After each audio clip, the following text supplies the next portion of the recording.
everybody, welcome back into the Irish NFL show. It's week 11 of the NFL season. It's going fast, very, very fast, lads.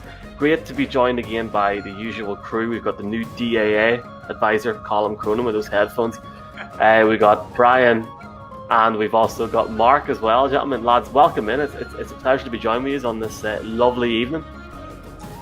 Yeah, it's good to get the chance to chat. I'm glad you noticed the giant ground control to Major Tom headphones. I was going to say, what decade is this, lads? Brian, you look like a man that would have had those headphones about 20 years ago. They're a bit off-putting, aren't they?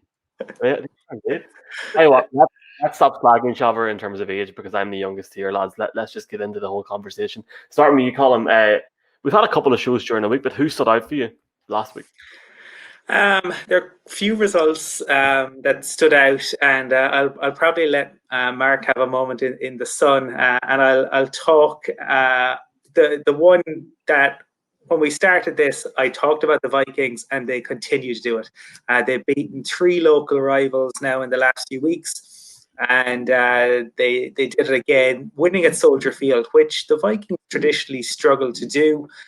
Kirk Cousins hadn't won on a Monday night game. We talked about that in our preview to it, but they found a way. The Bears' offense, oh my God. Lads running into each other. I mean, all you needed to put on top of that was the Benny Hill theme tune because it was Keystone Cops-esque, and they really have real trouble there. I mean, we'll talk about the Broncos' QB issues, but after taking Mitchell Trubisky, after bringing in Nick Foles, and you still can't move the football. But the Vikings are rolling, and I think they'll continue to roll this week. We'll talk about that. But for me, the Vikings have looked really impressive over the last few weeks. For me, it's the Saints and the interesting situation we now have after Brees' injury last week.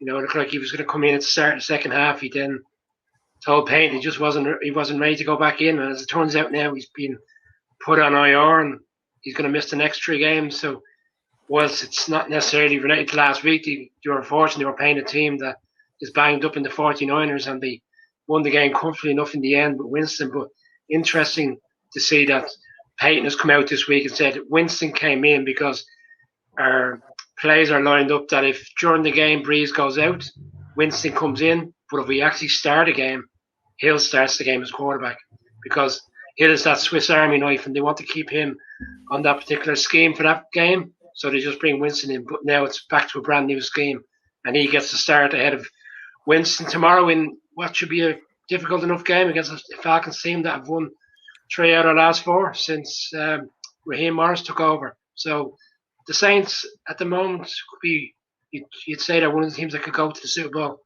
but it'll be interesting to see how the next month and how they progress with a different quarterback. Yeah, guys, I mean, for me, the play of last week is still the Hail Murray, the unbelievable finish for the Cards. Obviously, the gloss has come off that after Thursday night a little bit, but, you know, what a game, what a finish. Alex Smith bouncing back as well. I mean, I love to see a great comeback story. You know, nailed on for Comeback Player of the Year and played very well in their narrow loss to the Lions. Yes, Colin, I do want to enjoy and bask in the glory of the Patriots winning a game, winning a good game that I didn't expect. The Ravens as well, man. Yeah, their defense bounced back significantly, and Baltimore, I mean, we'll come to them later on, but they can't run the ball well through the middle at the moment. And it's not just against the Pats. They've been showing that in the last few games. And Lamar Jackson, guys, cannot throw the ball downfield accurately and consistently. So they have some problems. But, you know, the Pats, they have a long way to go to get into the playoffs. But one thing I actually want to talk on and actually dwell on is just, you know what sprung to mind last week for me, guys? Alexander Solzhenitsyn, the famous Russian writer who won the Nobel Prize. He once wrote a book called The Gulag Archipelago, which talked all about the torture in a Russian prison in the frozen tundra up in Siberia, the political abuse that was going on of him and others, and the sufferings that were experienced. And one of the key sufferings was that sometimes there would be a glimmer of hope before it was dashed on the rocks before them and they were thrown into despair. That, ladies and gentlemen, is what it's like to be a Chicago Bears fan every single year. And to echo what Colin said, if I may quote the great American lyricist, Robert Matthew Van Winkle, their offense is too cold. It's ice, ice, baby. 149 yards, guys, in the entire game. Was the 5-1 start a mirage? Yes, it was. How do I even follow that? I mean, like, seriously, lads. Jesus. Anyway, brilliant. Yep. My standout last week was from the best division in football, the NFC East, and the New York Giants putting up 27 points against the Philadelphia Eagles. Daniel Jones was on my bench, and I should have started him. Not. Wayne Gallman, isn't it, Brian? Wayne Gallman, 2 touchdowns. Yeah.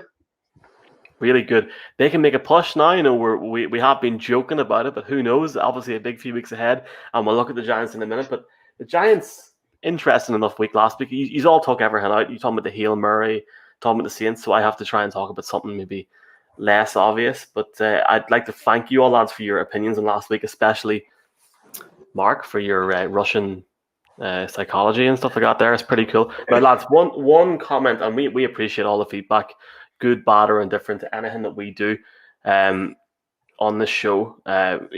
One comment that we got last week was that we left the Bengals to the very end, and we talked about them for 11 seconds. So we're going to start tonight with the Bengals, looking ahead to week 11. So coming up today, the Bengals are playing the football team. I can't even call them that. Call them 2-7 against 2-6-1. A classic in the making. Well, in fairness to the Bengals, we didn't talk about it last week because they were going against the Steelers. We kind of all knew what was going to happen, and it did happen. Joe Burrow had a bad day at the office, and that was to be expected. He's not going to face that this week. Chase Young started the season off really well, but has considerably cooled off, giving away bad penalties as well. I don't expect, he's going to have anything like the pass rush that he saw last week. I think a lot's probably going to come down to how well Washington can actually run the football, because it is an area where the Bengals are vulnerable, but Washington are vulnerable too. I think Burrow, they have enough, and Burrow is actually going to lead the Bengals to a road win in this game. Yeah, an interesting footnote for this game is the number 1 pick coming up against the number 2 pick in Chase Young, going after Joe Burrow. But some interesting stuff on the Washington. The Washington defense, surprisingly, is actually the best in the league at points in terms of yards they've given up per game, average around 197. It's surprising, bearing in mind the position they're in. And then the Bengals defense has given up the most yards in the past 4 games, and that's ultimately where I think the game will be won. I actually would side on Washington here. I think Washington played really well last week, despite that defeat to the Lions. Alex Smith looks reasonably good, albeit coming back from that serious injury. And I think they'll have too. I think they'll have too much. Their 2 wins this season have come at home, and I think it'll be a 3rd win today. I think they'll beat the Bengals and they'll move on. Yeah, I mean, for lovers of 80s kids shows, this for me is clearly the Rainbow Game. Terry McLaurin is Zippy. We have George Washington, and we have a whole team of Bungles before us. Jesus. Seriously, guys, this is a draft position game. I mean, both teams really should be happy to lose this game in many ways. That being said, I don't have any hate for either team. They've actually shown glimpses of progression. I think the Bengals are bringing on Joe Burrow quite well, and he's shown flashes to think he can really be the future. But as Brian brings up the Bengals defense, I mean, that's kind of what happens when you put your entire draft for the first time in NFL history just on offensive players. Next year it might be the entire draft on the defense, and it'll balance out. But one key stat for me, guys, is the Bengals in their last 18 road games are 0-17-1. 17 losses, 1 tie. And yes, I think Joe Burrow is the future, but I do not think that they're going to win this game. Washington have shown enough for me. I'm all on board for Alex Smith redemption song. So Washington for me in this one. Fun fact of the week, number one. My first NFL game was on the 30th of October 2016, and it was the last time these two teams met in London. You got Andy Dalton going up against the late, great Kirk Cousins. It went to overtime. Dead, Michael. I know, but he might as well be with the NFL. Like, he's useless. You said last week you wouldn't mind him in Denver. I mean, I used to think that, but not anymore. I mean, do you know what? The way it's going, if us four pad up for Denver, we'd probably get a start, to be honest, at the minute. That game went to overtime and on for about 5 hours. I don't think this will be the case today. I think the one thing that will come down to, I agree with Brian.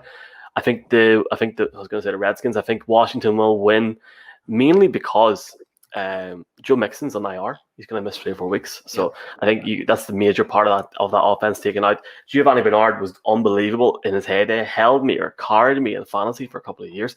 He's nowhere near where I used to be. Washington to win.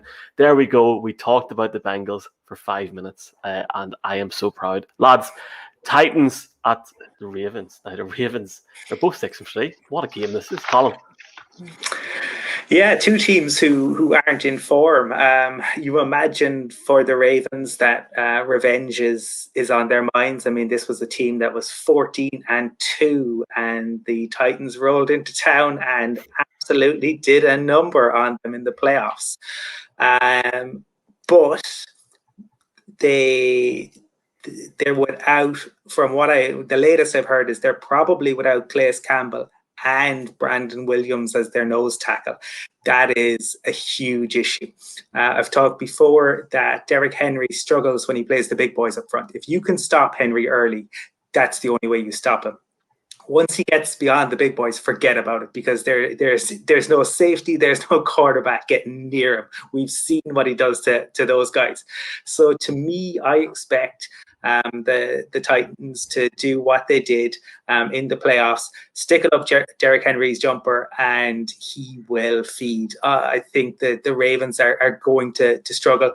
Mark talked earlier on that, like, for me, Ingram gave them such a different dimension last year when he was able to run it down the gut, because you had that concern about, was that going to happen? What was Jackson going to do?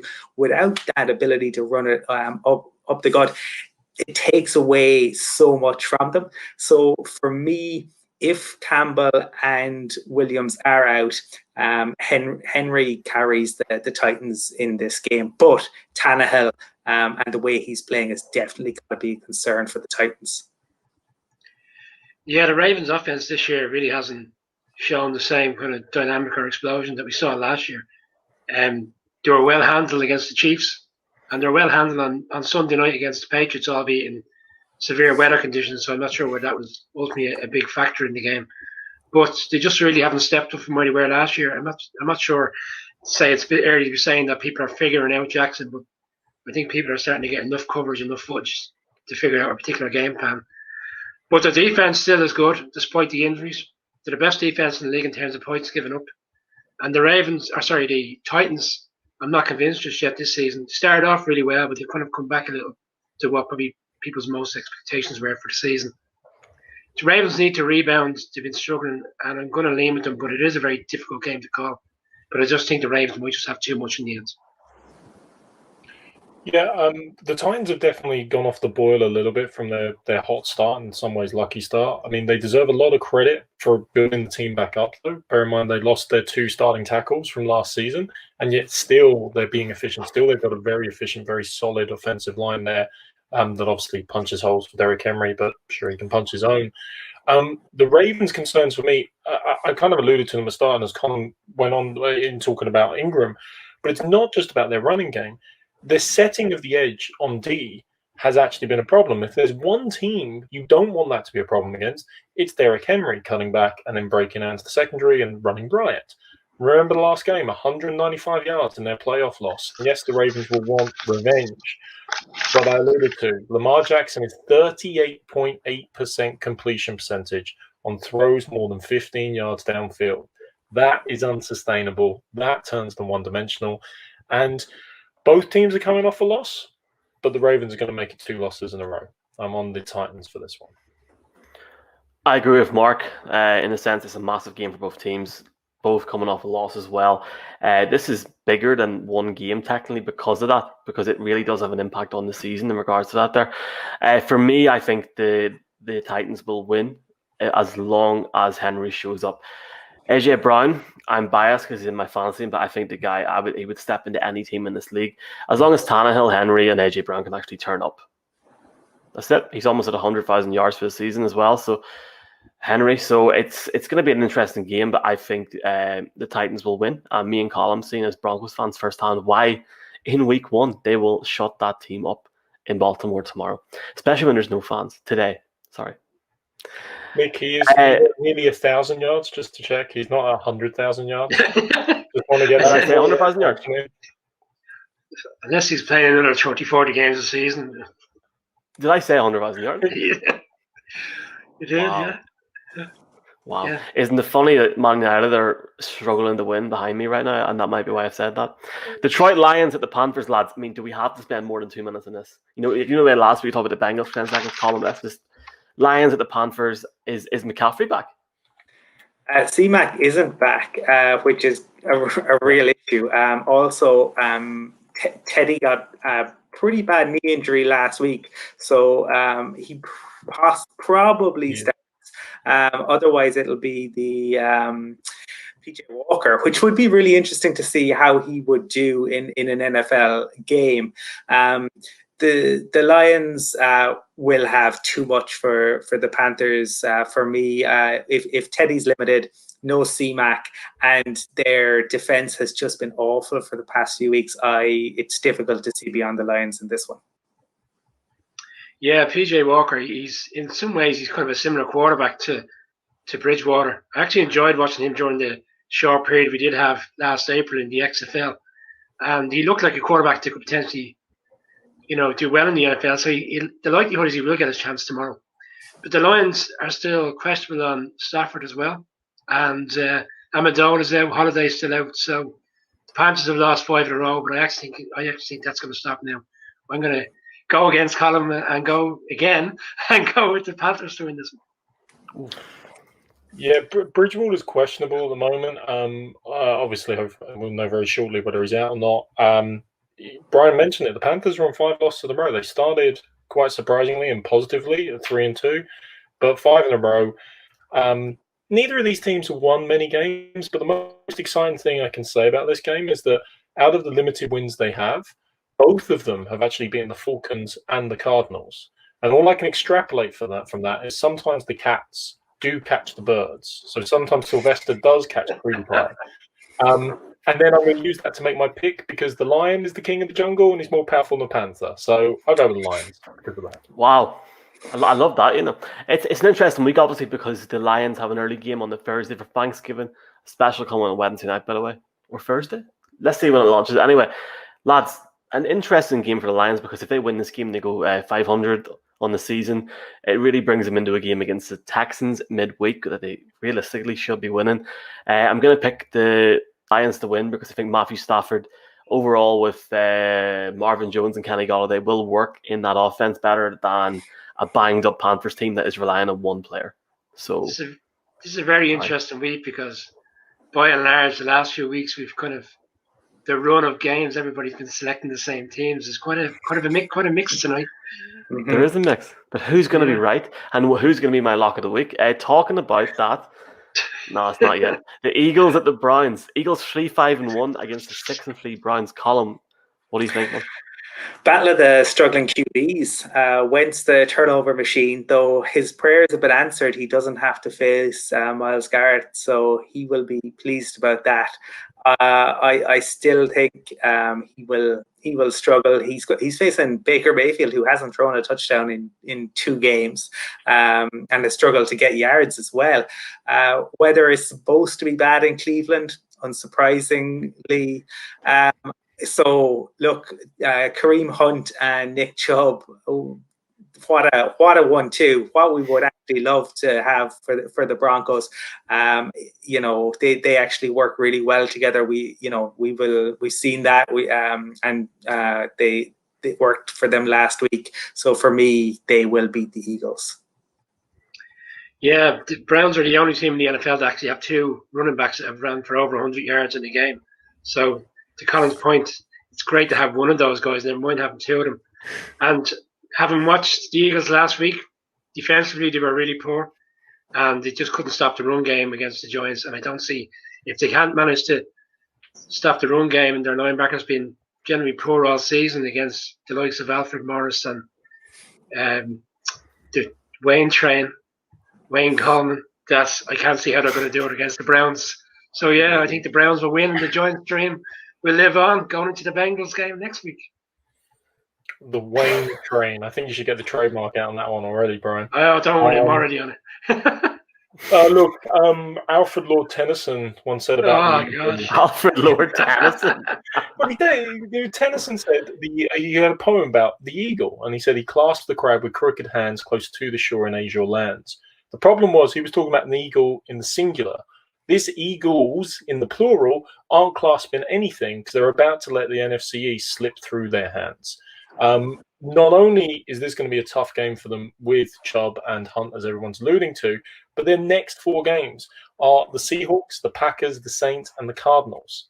Like, they could be 4 on the bounce gone very easily there.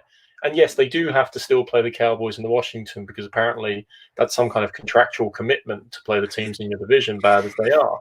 But, they could find themselves very far behind can I say those words? A resurging New York Giants side very quickly. And I really don't fancy them for this game. Every time I think of the Browns, actually, I'm now thinking about Mariah Carey and Whitney Houston because they're the song. There can be miracles when you believe. And I'm starting to believe in the Browns, not in Baker Mayfield, but in Nick Chubb anyway. 3 of his last 4 games, 100-plus rushing yards and a TD. Get him on fancy, get him on, anytime touchdown scorer this week. They will dominate with the run game and they will beat the Eagles. I think we need to just, first of all, talk very briefly. Well, I'll say it and we'll say no more. That game last week was pathetic. And for that reason, and that reason only, right enough, it goes for both teams. That Browns game was shocking as well. Let's just get to the point. The Browns are going to win because the Eagles lost 27-17 at the Giants. That's the only reason I'm picking the Browns. I'm not going to give them the lock of the week, but it's quite close. You're upsetting me here. You won the game. Don't worry about it. It doesn't matter what my opinion is. I've got half the picks wrong. I'm 2-0 in lock of the weeks, but sure, look, we'll come back to that. Don't worry. The Giants done well last week. Talking about doing well last week. The Eagles 0-9 on third downs. Hasn't happened since 2004. Anyway, but I did say we'd win because our defense is really good. Now never. A game that isn't really a standout of the early slate of games today is the 2-7 Houston Texans against the 4-5 New England Patriots. Colin, is this the week that JJ Watt finally gets injured for the year, or is this? This is just if you imagine being Deshaun Watson and just every day you wake up and just looking, what's he going to do? Like the worst ranked rushing defense. It's David Harris, Rex Burkhead, and Cam Newton. Bill Belichick. This is a dream scenario for him. This is what he would absolutely love. I imagine he's been, scheming this. He's probably pushed Josh McDaniels out of the way and gone, no, I got this one, Josh. So, look, Damian Harris could go off in this. Any of the Patriots rushers could go off on this. Am is playing quite well again. I think this is going to be another winning game for the Patriots to bring them back to 500. Yeah, you touched on their poor defense in terms of the run game, and I believe that the Patriots have now brought Sony Michel off IR, so he's going to play tomorrow as well. Just another additional running back on top of Burkhead and obviously with Cam. But at the same time, Patriots offense has been, average this year. They've only averaged around 21 points a game. It's their worst average record in 20 years. And I think if you put up against the Texans' offense on their day, can be really good. And I think today even, will be that day. And I'm actually going to pick the Texans. Aristotle was the first person that said, one swallow does not a summer make. I am not all on board in the Cam hype train just because we had one great win against the Ravens. Deshaun Watson absolutely obliterated the Patriots last year, but the Houston Texans last year had what resembled a run game. They don't this year, and the Texans are a very pale imitation of what they were last year. I'm actually on board entirely with Michelle coming back, Burkhead, Newton, and the running game. Yes, I think Belichick would almost go back to running the wishbone at the moment with the run game because the passing game is so appalling for us. The only problem is they've only got one bloody healthy tight end in the entire team. So you actually are very limited in terms of how you want to dominate. So multiple extra tackle sets, run the ball down their throats. They're the worst team on run defense. They're the worst team in the NFL in terms of turnover differential. Patriots to win.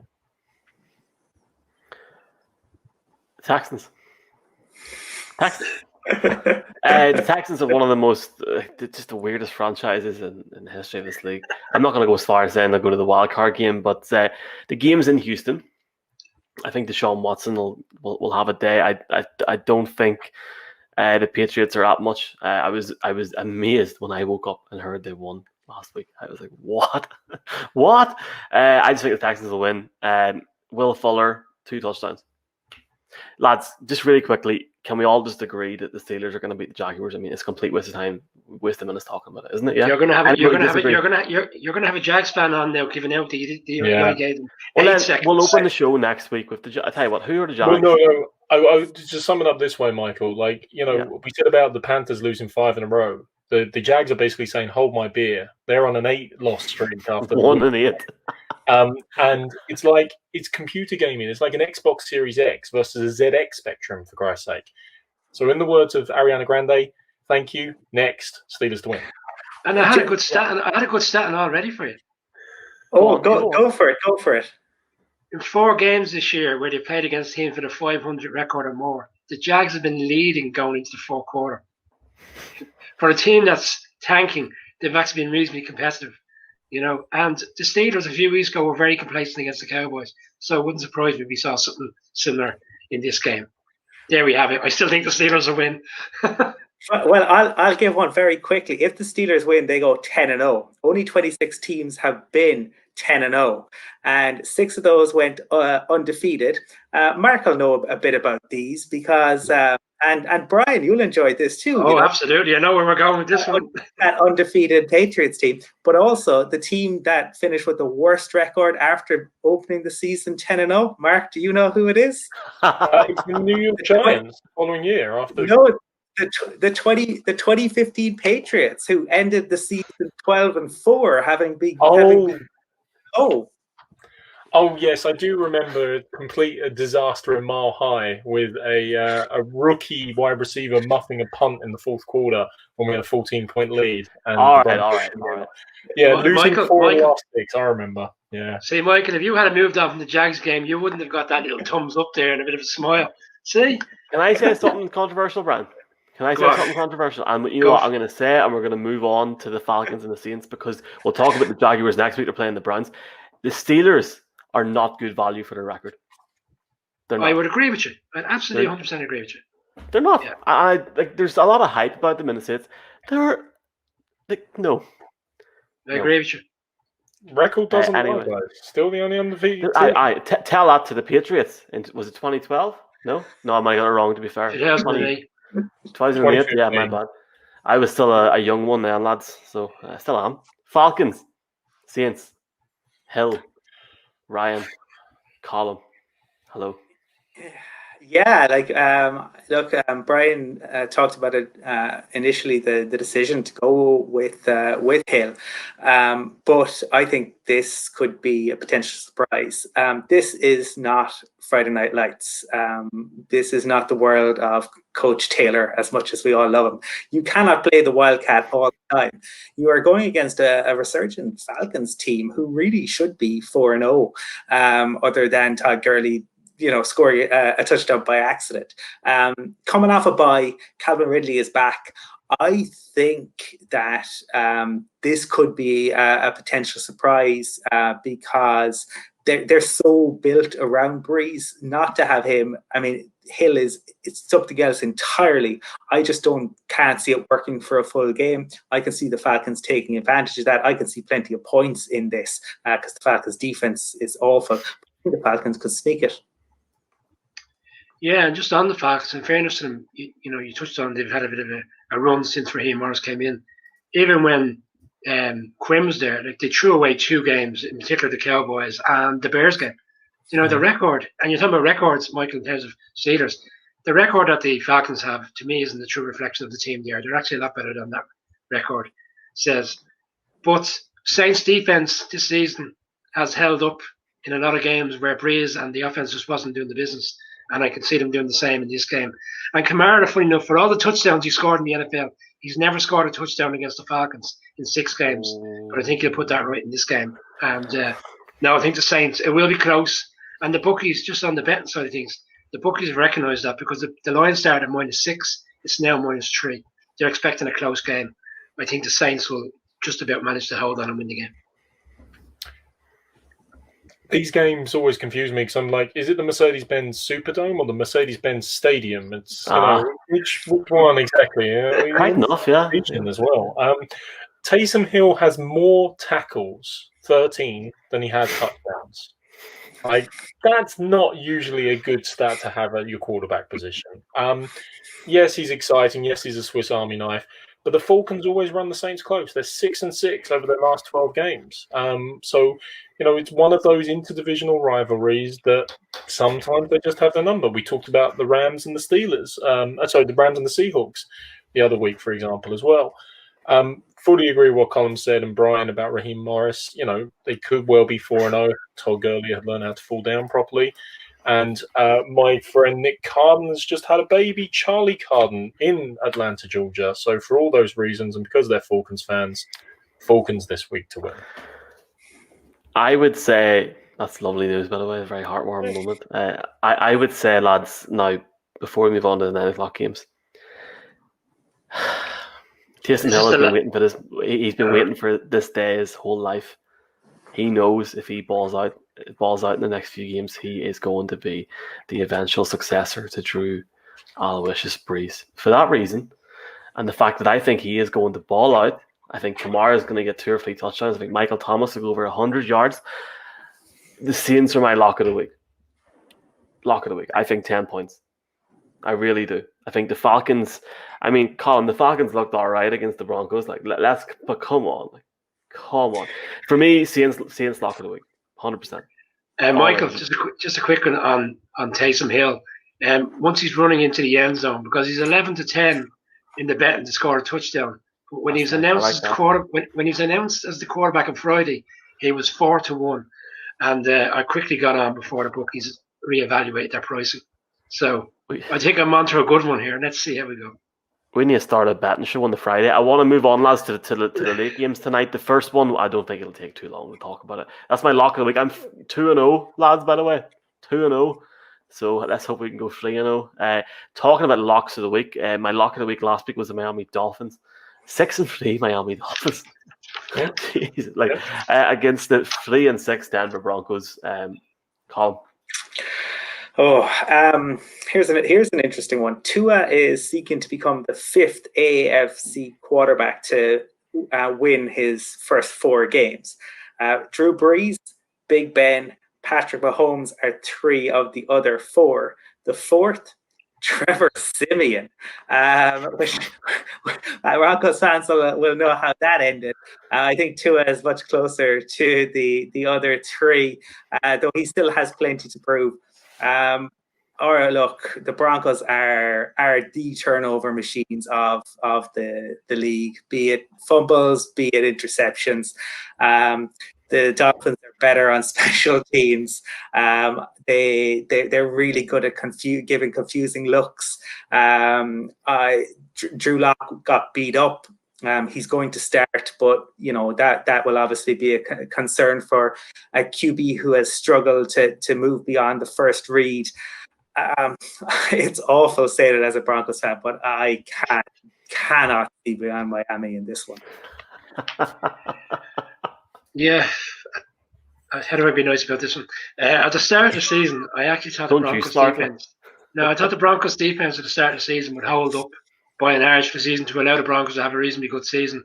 But they've given away 30 plus points in the last 4 games, so the defense is starting to wane more so as the season goes on.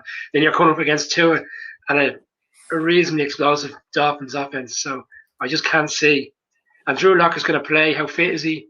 I'm not sure. Are they rushing him back again? If they don't go with him, did it go with who would have came in? Driscoll? Brett Rippon. Brett Rippon. Yeah. Time to let it rip, Mark baby. Rippon's son, yeah. Mark Rippon, the old Redskins quarterback son. Yeah. I tell you what, boys. I'd be ripping if he's playing tomorrow. Hang on, I'm being pure serious.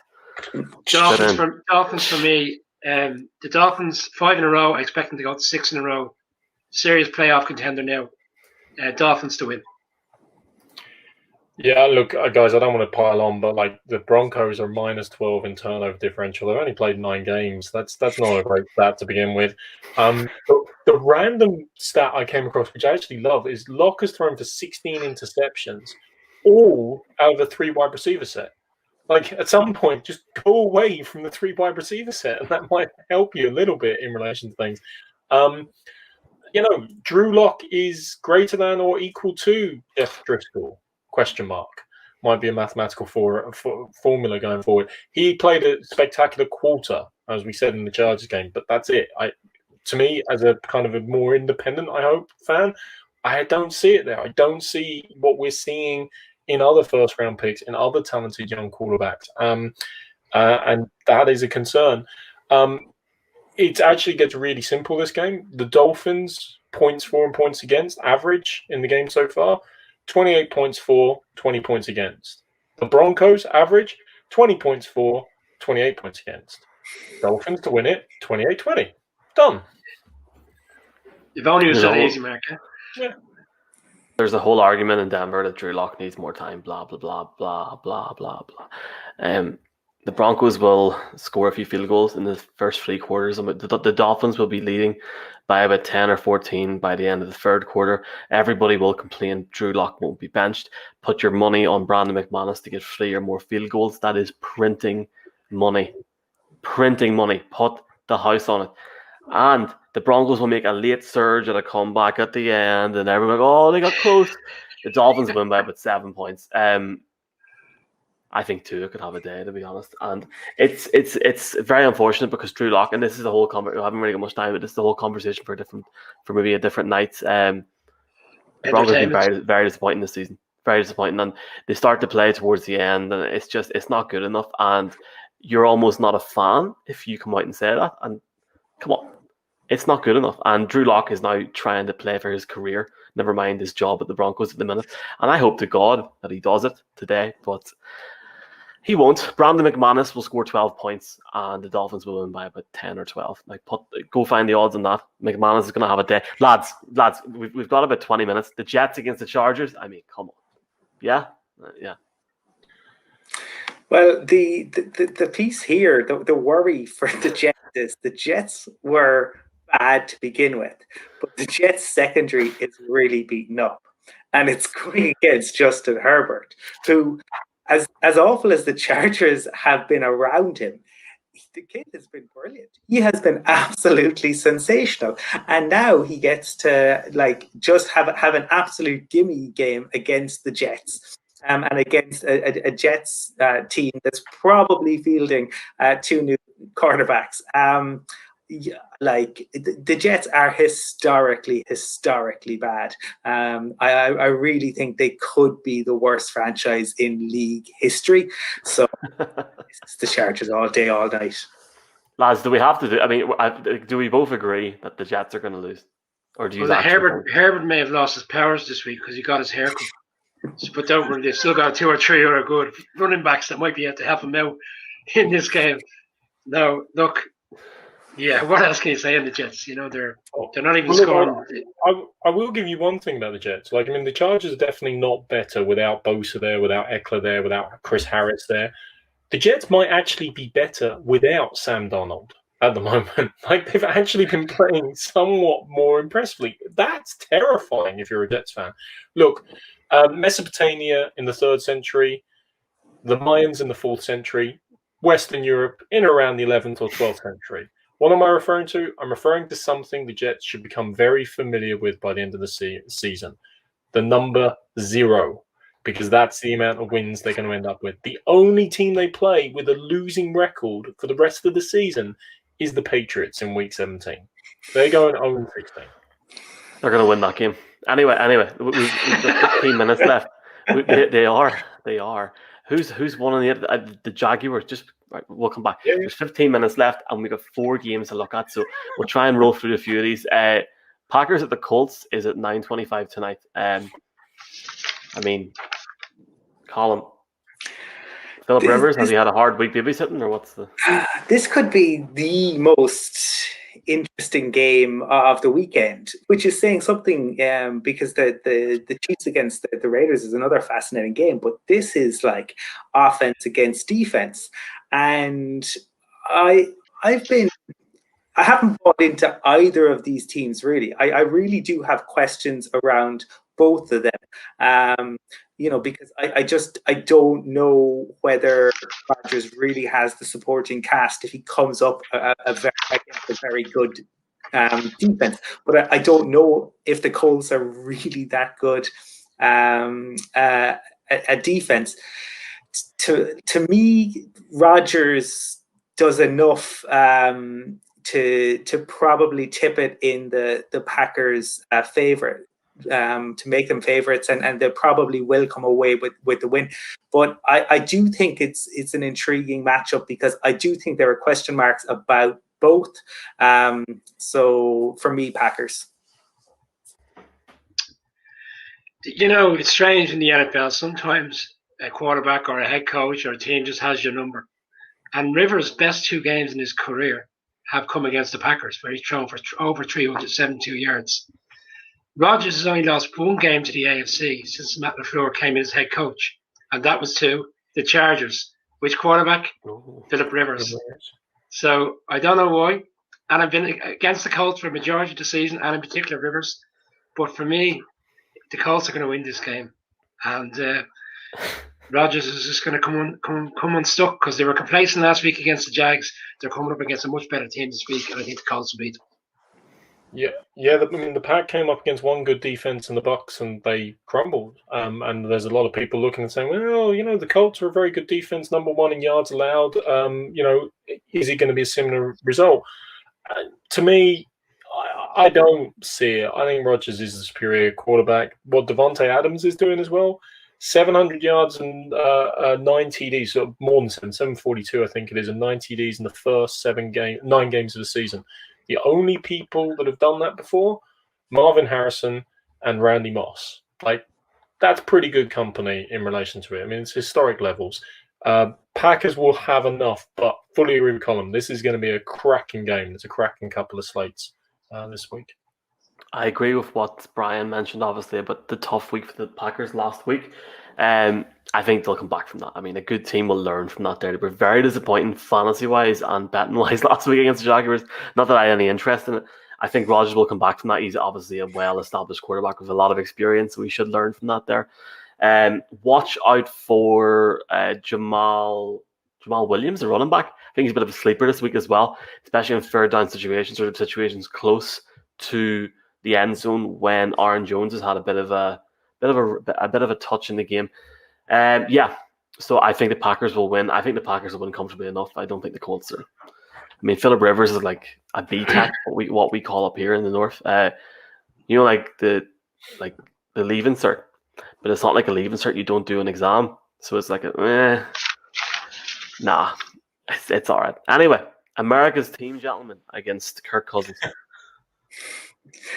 I have been banging the Dalvin Cook drum for a few weeks, but I actually think that the Vikings are going to need to use him. I think they can take the pedal a little bit and save him for games which will be a bit tougher. Cowboys couldn't catch a cold at the moment, and I think that is we've got two teams here that aren't great on defense. So Zeke actually might end up getting 100 yards, but the Vikings are winning this. Kirk Cousins broke the Monday night curse. I think we'll continue, and I expect him to have a good game. Watch Jefferson to go off. He is a very, very good receiver. The Vikings are winning this, and they are going to roll on. They'll be 5-5. Yeah, I agree with Colin. The Vikings are actually one of the better teams in the league, despite the record over the early stage of the season. I think they'll win comfortably. Their secondary is a concern. They've given up the most touchdowns in the league, 16. And the Cowboys can be explosive on their day, but the problem is ultimately the quarterback situation is just a mess with Prescott out injured. Dalton's going to play. He hasn't been around for the last few weeks. Can't say it. If I was given my luck, this would be the one. I think the Vikings will win comfortably. I feel like in full disclosure, I should say that both of these teams are my nemesis. She was also the goddess of Ramnok, which is a random fact as well. But nemesis, they're my nemesis when it comes to betting. No matter what I've done in the last while, betting on the Cowboys or the Vikings, it always goes wrong. So please, if you see me even think about betting on this game, keep me away from it in any way, shape, or form. And I say that for full disclosure because, look, it's the battle of the two cooks. Zeke Elliott wants to be fed every time he gets a first down, and Dalvin is really cooking. And for me, ultimately, it's the difference between Lee Child and Julia Child. Only one of those knows their way around the kitchen, and that is the Vikings. Good fact for Kirk Cousins fans, if there's any left, the Dallas D is 103.1 passer rating on any pass against them. They are atrocious. The Vikings should walk it, and they're hoping for one of the NFC West to fall out so they sneak in for the 7th wild card. You're talking about the Dallas defense. Minnesota won't even have to worry about that in terms of throwing the ball because all they're going to do is hand it off to Dalvin Cook. Dalvin Cook is projected, lads, at the minute to be sitting. I have it written down here. Hold on. He's projected by the end of this by 15 games to have 1,800 yards, 23 touchdowns, 23 rushing touchdowns and 2 passing touchdowns. MVP caliber as it stands at the minute. I mean, this could be a cricket score, or in Ireland's case, on Saturday, a rugby score. So who knows what's going to happen? The Cowboys are a complete waste of time this week, unfortunately. I mean, there's plenty of Cowboys fans watch this. I'm only messing, but I mean, there's no point. I like Andy Dalton. I don't like Garrett Gilbert. Just reminds me of Jason Garrett. So I definitely don't like the Cowboys, despite our viewers who are Cowboys fans. Come on, the Vikings. Keep that dream alive. The only reason that the Cowboys are going to lose today is because of Dalvin Cook. Oh, and Cook scores again. 3 touchdowns. Finally, gentlemen. Finally. So I'm self-isolating and I'm off until Tuesday. Okay. And I'm like, yeah, I get to watch Sunday Night Football. I wonder who's playing. It's the Chiefs and the Raiders. Now, as a Broncos fan, like, great game. Great game. It is a neutral.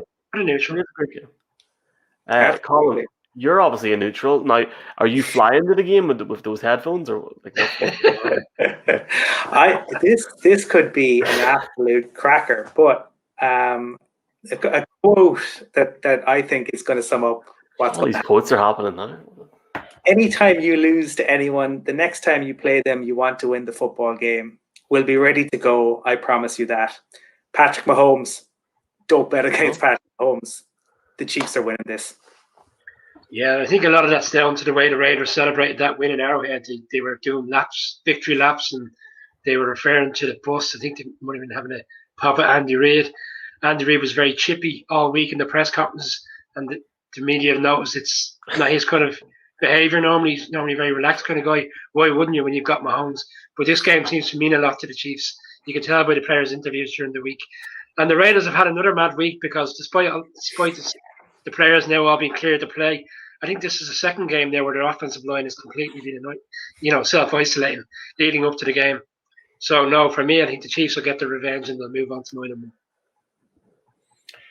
Guys, I've been listening to lots of bad music generally, but particularly this week, Phil Collins. And so this for me is the Phil Collins Bowl, because since they beat the Chiefs, the Raiders' offense and defense have been living separate lives. One's been going down and the other's been going up. So the defense is getting better, but the offense has been getting worse. And, Patrick Mahomes is going to turn around to them. He says, guys, if you think you're going to beat us again, you better think twice, because it's going to be another day in paradise for the Chiefs offense. I can see it and I can feel it in the air tonight already. They're going to show their true colors. And for one more night, the Raiders are just going to be an easy lover for them. Chiefs to walk it. Mahomes, 120 plus passer rating, 4 TDs, 0 interceptions the last 2 games. He'll mirror that again, 3 in a row. I have been looking online for the last 3 minutes to try and find a quote from John Hume, Eamon De Valera, Bertie Ahern, Ian Paisley to try and match what's been talked about here tonight, but I can't find one. So I'll say this. Let me just take the Broncos hat off for a second. The Raiders are going to win this game, and this is the reason. I don't think Patrick Mahomes is playing as good as he can at the minute. He's obviously playing very well, but if you take an average of the season so far, there's been games this year where the team itself have not looked as good as last year. They don't need to be as good as last year, but I'll tell you a team that looks really good.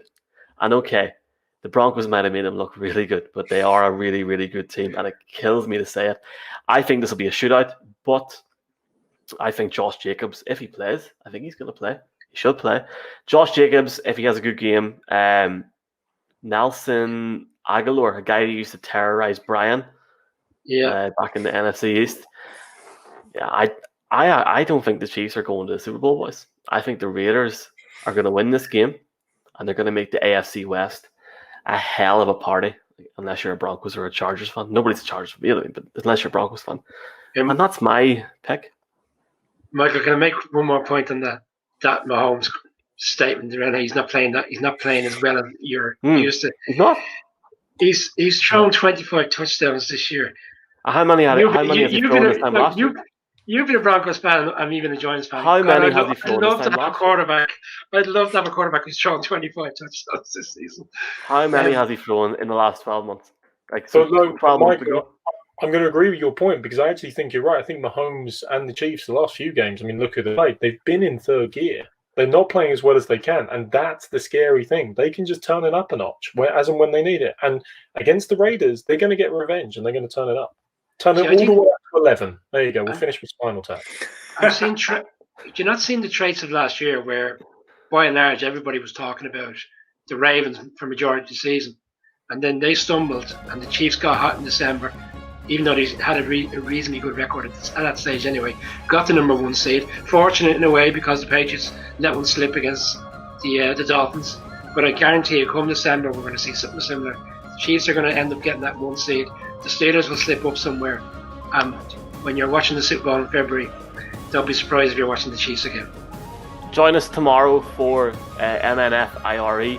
And Brian didn't mention the Buffalo Bills there. See you all tomorrow.